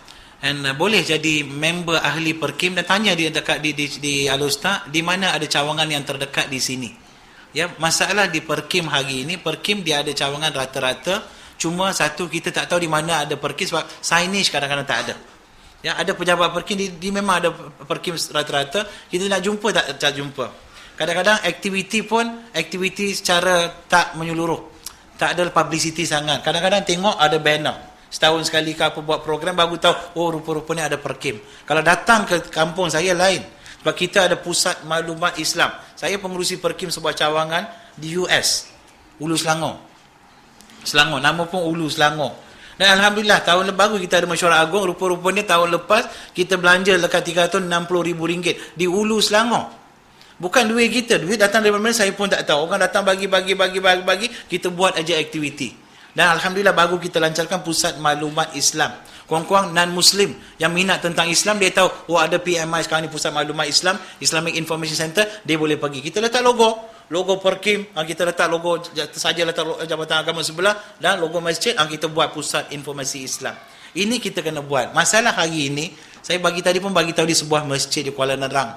Di masjid, di luar masjid pun kita tak letak nombor telefon. Kalau ada masalah, sila hubungi, contoh. Kalau ingin information, macam di masjid saya, kita letak la ilaha illallah Muhammad Rasulullah, tidak ada Tuhan berada sembah selain Allah, Muhammad Rasulullah. Ya, for information, telefon, letak 3-4 nombor. Jadi kadang-kadang orang nak tahu kenapa Allah saja sembah, Tuhan saja sembah, dia akan telefon. Saudara baru pun sama. Kadang-kadang saudara baru, macam saya lah, mula-mula masuk Islam, orang kata, oh Fitri ni banker, dia tak ada masalah. Siapa kata tak ada masalah? Luar tak ada masalah, dalam subhanallah. Ya, saya nak kongsi sedikit pengalaman sebagai seorang saudara baru. Biasa mereka akan melalui 5 peringkat kehidupan. Pertama, peringkat tenang. Sebelum masuk Islam, semua orang bukan Islam, dia tenang, happy go lucky, hantam saja, makan, minum, apa semua boleh. Tak ada halal, tak ada haram. Tiba-tiba peringkat kedua, peringkat konflik. Tiba-tiba orang datang bagi tahu, kamu bukan Islam, kamu mati masuk neraka, konflik. Ya, tiba-tiba tengok, la ilaha illallah, tidak ada Tuhan yang berhak disembah selain Allah. Tuhan-Tuhan aku macam mana? Konflik. Dia bercinta, tiba-tiba girlfriend dia Islam, boyfriend Islam, kata apa? Kalau you nak kahwin dengan you kena masuk Islam. Konflik. Ini peringkat kedua. Peringkat yang ketiga apa? Barulah pengislaman. Dia akan berfikir, dia akan belajar buat keputusan untuk memeluk agama Islam. Ini peringkat yang ketiga, peringkat konversi. Peringkat yang keempat kita sebut tenang semula. Dia pun kata, Alhamdulillah, syukur aku dapat. Walaupun masuk Islam, pasal nak kahwin ke apa, ramai yang saya jumpa, lepas masuk Islam, pasal kahwin dia masuk Islam, tapi lepas masuk Islam, dia committed dengan agama Islam. Sebab sebelum itu tak ada orang bagi penerangan. yang boyfriend dia, yang girlfriend dia yang Islam pun tak bagi penerangan. Tapi pegawai pengislaman bagi penerangan, dia kata, kalau macam inilah punya baik Islam, lama dulu aku dah masuk Islam. Dia tenang semula. Peringkat yang kelima baru disebut peringkat penghayatan. Jangan masuk Islam hari ini, besok kita nak jadikan dia ustaz. Ya, jangan macam saya lah. Masuk Islam hari ini, esok jadi volunteer. Pasal tukang nak bawa van pula MC, saya pula bawa van pergi kampung orang asli. Pergi hari pertama, seronok. Tiap-tiap minggu. Lepas tu, tak belajar terus pergi kampung orang asli. Jadi pendakwa terus. Belajar. It's something ada hikmah jugalah. Kerana nak bagi tahu. So, what a sister tadi tanya, apa yang sumbangan kita boleh buat? Peringkat awal dalam agama Islam ni mudah. Ulama-ulama bagi tahu, fi awaludin makrifatullah. Awal pada agama ni kita bagi dia kenal siapa Allah Ta'ala. Allah yang cipta kamu. Dia kadang-kadang ada masalah. Don't worry brother. Dunia, Libya, Muammar Gaddafi lagi besar masalah daripada you. Ya, masalah you ni kecil saja. Kita bagi semangat. Ya, senang saja dalam Islam. Tadi saya baca soal doa, saya baca awal-awal baca ayat-ayat Quran. Ta'inu bi sabri was solat. Ya, kamu pergi ambil wuduk, ya, kamu bersabar, dirikan solat 2 rakaat. Allahumma as-sabirin. Allah bersama-sama dengan mereka yang bersabar dan mendirikan solat. Kita bagi motivasi. Ya, kalau saudara baru datang bagi tahu, saya masuk Islam, saya ada banyak masalah. Apa saya akan selalu buat? Saya bagi satu kertas, bagi pen, senaraikan semua masalah. Rupa-rupanya tengok satu masalah saja, tak ada duit nak makan. Tetapi dia kata banyak masalah. Ya, ini kena ada kursus sikitlah. Ya, macam mana kita nak selesaikan problem solving. Ya, jadi kita pun dengan kena faham mu'alaf. Sebab mu'alaf dia serasa dia dah kehilangan, dia terasa seolah-olah dia kehilangan, keluarga pula pulaukan dia. Tiba-tiba kita pun yang Islam pun tak pandang kat dia. Dia rasa sedih dalam tu, Allah aku ni, tu dah aku masuk Islam, keluarga tanah aku kena buang kerja. Hak orang Islam pun tak ambil peduli. Bukan dia minta-minta dengan kita. Macam saya lah, kadang-kadang kita sakit, orang tanya kita sihat ke?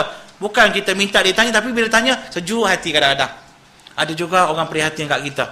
Kerana sama juga mu'alaf.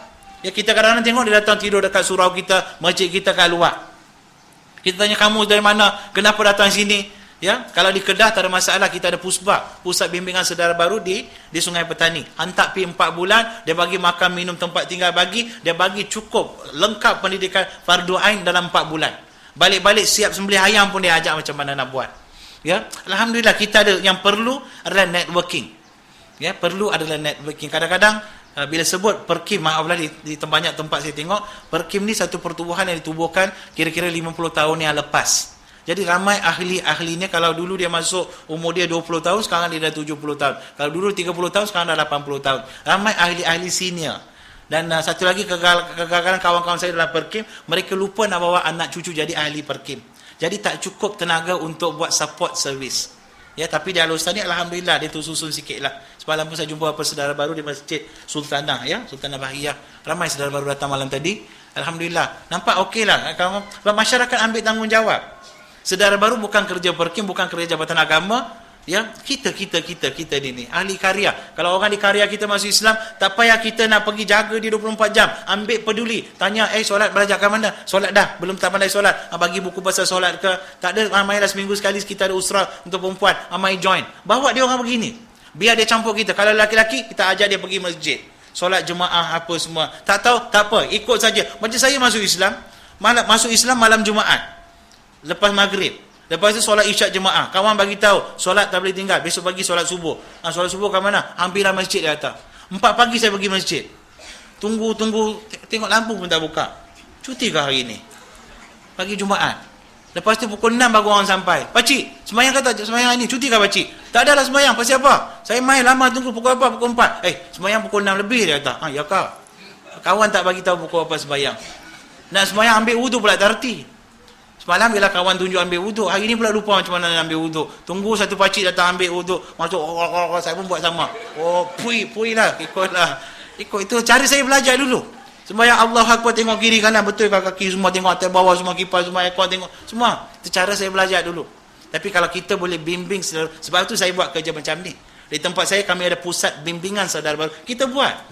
Bukan perkim buat, kita buat. Kita ada rumah perlindungan. Kita ambil 2 biji rumah macam tu, satu untuk lelaki, satu untuk perempuan. Tiba-tiba malam-malam orang kata aku kena sepak keluar, tak ada tempat tinggal, ada rumah. Makan minum kita bagi. Alhamdulillah. Ya, tak minta duit ke siapa pun, Allah jaga sungguh. Ya, kerja-kerja. Just what we need is some ideas. Ya, ideas, bagi confident dekat saudara baru. Ya, Islam bukan saja kita mengucap asyhadu an la ilaha illallah wa asyhadu anna Muhammad Rasulullah. Islam kata apa? Solat 5 waktu. Kalau boleh, kalau orang yang terpelajar sikit, bagi tahu tentang sains solat. Apa istimewa kita rokok ni, apa dapat apa untuk kebaikan tubuh kita. Selain daripada fadilat-fadilat dia. Kita sujud. Bila kita guna benda-benda macam ni, pakai komputer, banyak charge elektromagnet dalam diri kita. Bila kita sujud, dahi kita kena kat bawah ni, lantai, semua charge di-dischargekan. Allah tak kata kau sembahyang supaya discharge. Tapi kita nak bagi nampak, tengok Islam ni cantik, complete. Ya, cantik dalam rukuk kita, sujud kita, kalau kaki kita pula betul dalam duduk tahiyat, dia bagus untuk kurangkan kolesterol. Yes. Kadang-kadang yang baru masuk Islam lagi yakin, oh Masya Allah, dia tak sangka, dia kata. Ya, dalam masuk Islam rupanya package. Kesihatan pun dapat, ibadah pun dia dapat. Bagi confident. Islam bukan saja kita mengucap, bukan saja solat, bukan saja puasa dalam bulan Ramadan, tapi Islam kata kamu perlu bayar zakat. Nak bayar zakat, ini compulsory punya derma. Saya selalu gunakan macam tu. Dan ini kebajikan yang compulsory, wajib. Jadi kalau kita nak banyakkan sedekah, kita kena usaha. Kita kena rajin, kita kena jadi proaktif. Ya, kita kena cari banyak ilmu kemahiran supaya kita jadi kaya raya, supaya kita boleh bantu lebih ramai orang. Ini Islam. Islam kata apa? Kena buat haji. Kalau daftar hari ni tahun 35 kau, 2035 tempat pergi haji. Kalau hidup lagi lah. Jadi kita kata dah setiap bulan simpan RM100 dan daftarkan lepas tahun, daftarkan jadi masuk haji. Lepas 20 tahun insya-Allah dia pun boleh pergi haji. Jangan 20 tahun lepas ni baru nak pergi daftar pergi haji. Dan mungkin 20, 50 baru pergi haji nanti kalau hidup lagi. Dan bagi kita, bagi motivasi, bagi nampak mudah. Saya baru ni ada one American brother datang, dia tanya, dia duduk seminggu di Kuala Lumpur. Masa nak balik tanya, Fitri, please tell me what is worship in Islam. Bagi tahu saya apa ibadah dalam Islam. Saya dah tengok muka dia. Saya kata, brother, sit down. Saya kata, worship in Islam is very simple. Ya, being nice, berbaik-baik dengan isteri dan anak-anak is a worship in Islam, adalah ibadah dalam Islam. Menghormati orang tua, menyayangi kanak-kanak, itu ibadah dalam Islam. Menjaga kebersihan, ibadah dalam Islam. Ya, bersatu padu, ibadah dalam Islam. Ya, kerana bergotong royong pun ibadah dalam Islam. Bekerja rajin, tekun, ya, proaktif, inovatif, ibadah dalam Islam. Is that all? Itu saja. Ada sikit lagi. Apa dia? Solat 5 waktu, puasa bulan Ramadan, bayar zakat, pergi haji. Ya, saya nak bagi nampak, jangan kita kata ibadah dalam Islam mula-mula start dengan nawaitu. Jangan. Ambil wudu, dia kata dia orang boring. Bagi nampak keseluruhan hidup, bercakap kita ibadah, berjalan kita ibadah, tidur dengan isteri pun ibadah dalam Islam, complete. Nampak, Masya Allah, is almost everything. What it means everything? It is everything, not almost everything, brother, is a worship in Islam. Ya, bolehkah orang tipu? Saya tipu ni kerana Allah. Adakah? Adalah suami tipu kan? Saya baru ni bawa isteri saya pergi makan, saya kata, yang dalam dunia ni bohong satu aja boleh, bohongkan isteri. Macam you masak hari-hari, masak sedap. Kadang-kadang saya cakap tak sedap pasal apa? Kalau sedap hari-hari resipi sama. Jadi saya bohong kurang sedap. Jadi you tukar resepi. Ya, kalau tak sedap pun, kadang-kadang you masak tak sedap, yang I sebut sedap. Bohong lah, itu nama dia. Pasal nak jaga hati isteri. Dia kata, itu boleh. Jangan pasal nak kahwin kita bohong. Itu tak boleh lah. Sister, I hope that answer your question, sister. Ya, insyaAllah. Ada, habis masa Ustaz. Maybe satu lagi soalan. Kokot ada. Saya macam.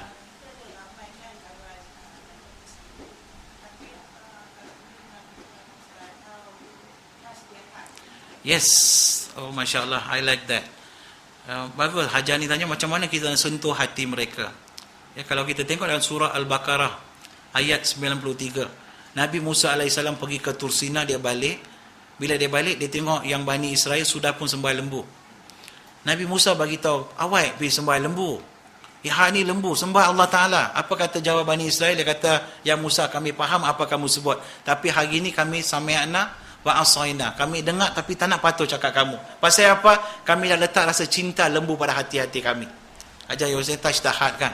Ya. Siapa yang capture hati seseorang, ya, dia mudah untuk berdakwah. Ini yang Nabi buat. Yang Nabi buat apa?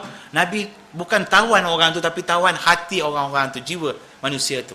Ya, kalau boleh kita berbaik-baik dengan mereka, bantu-membantu, tunjuk akhlak yang baik kepada mereka, sehingga mereka kata, why are you so good? Kenapa kamu baik sangat? Cakap, ini ajaran agama kami. But we must be sincere, ikhlas. Ya, ini ajaran agama kami, suruhan agama kami.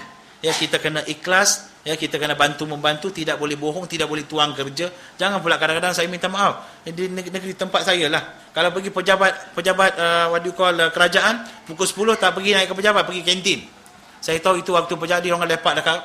Dah bayar setengah jam, 1 jam duduk kantin sembang-sembang. Ambil gaji, ambil juga. Buat urusan kat kantin saja. Okey bos, sign kat kantin saja. Ya, dan orang bukan Islam pun tengok. Pasal apa akhlak teruk sangat orang Islam ni, cakap elok tapi kenapa sampai buruk macam tu. Jadi benda ni kita kena ubah aja. Show them a good example. Tunjuk contoh yang baik kepada mereka, bantu mereka sebelum mereka minta bantuan. Ya, contoh Kedah dulu kan banjir kan. Bagi saya banjir ni pun satu rahmat. Ramai kawan-kawan saya daripada KL turun mai Kedah. Ya, hantar bantuan apa semua dia tak minta. Tapi kita datang hantar truk makanan pasal kita tahu ya Allah uji ni ujian. Mungkin kita pula isul-usul banjir, mungkin orang Kedah pula datang bantu kita. Masuk yang kawan-kawan saya rumah mak dia dekat Jitra, habis penuh rumah. Taman tabung haji ke apa? Karena kesian rumah semua, satu rumah habis, barang semua habis. Kesian, bagus siap cat semualah. Dengar khabar gitu lah. Nak kata orang turun, kawan-kawan saya turun. Siapa orang asli datang? Kita hantar 2 trup orang asli daripada tempat saya nak datang basuh rumah apa semua orang di sini masa banjir. Termasuk rumah orang bukan Islam. Ya, macam mana agar perasaan orang bukan Islam bila yang pergi basuh rumah dia itu orang Islam? Nah, ini cara kita nak capture hati mereka. Ya, bila kita sudah capture dan ada tawan hati mereka, selepas tu kita cakap bab apa pun dia nak dengar. Sebelum itu kalau kita cakap Islam ni agama bagus, dia tak nak. Pasal kita belum lagi tawan hati. Tapi bila kita dah capture hati mereka, mereka dah boleh bersangka baik dengan kita, cakap apa pun, bagilah risalah ke apa. Ini maka banyak penuh, banyak risalah dalam bahasa Tamil, bahasa semua saya simpan. Jumpa tak sempat nak cakap, ambil bagi risalah. You please read this brother before you die. Sebelum mati, tolong bacalah. Saya pun bagi, thank you very much. Kawan-kawan dah buatlah kerja kita kerana that's the thing, first thing, berbaik-baik dengan mereka. Kalau mereka sakit, kita ziarah mereka. Kalau ada kematian bukan Islam pun, kita pergi ziarah. Kalau boleh kita pungutlah derma kidat, pergi bagi kat dia. Jadi ini sumbangan ikhlas daripada surau kami. Sorry lah kami tak dapat nak tolong, tak erti nak tolong macam mana. Kami doa Allah bagi kesabaran. Sebutlah Allah bagi kesabaran. Itu doa, ya Allah bagilah dalam hati doa, ya Allah bagilah hidayah kepada semua orang yang bukan Islam di sini. Bagi tahu macam doakan. At least kita kena buat. InsyaAllah saya yakin dari masa-masa akan datang kita akan bawa satu siri kuliah bagaimana kita berdakwah. Ya, ciri-ciri yang perlu ada pada kita mungkin kita dah tahu, sebagai ulang kaji, dan macam mana kita nak berdakwah kepada mereka yang bukan beragama Islam. Wallahu alam. Thank you very much. Saya mohon maaf kalau terkasar bahasa dan sebagainya. Saya akhiri dengan wabillahi taufiq wal hidayah. Assalamualaikum warahmatullahi wabarakatuh.